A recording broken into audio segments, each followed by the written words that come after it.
Kung saan nga may pera, doon tayo pupunta.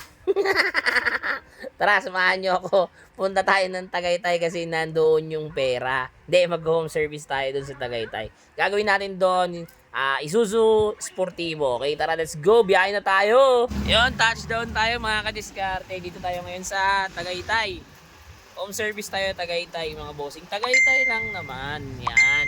Ito yung gagawin natin. Papalitan natin. Ang gusto ni bossing dito, 9 inches Android. So, okay, tara.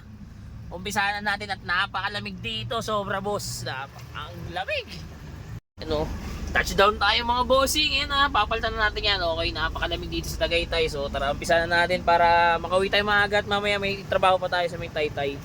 Mitsubishi Adventure rin nag-aantay sa ating pag-uwi. Okay, tara, let's go! Nabaklasan natin yung pinaka-dashboard ni bossing. Ito. Ayan. So, ito yung stereo. Tatanggalin na natin yung pinaka-stereo niyan. Tapos, papalitan na natin. Okay? Tara! Let's go! So, ito na nga. Tapos na kami mag-install ng ating 9 inches Android. Yan. Kasama pa rin sa package natin yung reverse camera. Yan. Nakita nyo naman, napakalinaw. At isa pa sa inabay ni bossing ito. Yan. Front dashcam. Ito yung front dashcam natin mga kadiskarte. Yan. Yan o. Recording na yan. Sa mga gusto pong mag-avail, drop message lang. Direct message lang for better and faster transaction. Don't forget to like and follow na rin mga kadiskarte. Salamat, ingat, ride safe sa lahat. Yan. Tapos na kami mag-install ng ating Android unit. Testing lang ni bossing.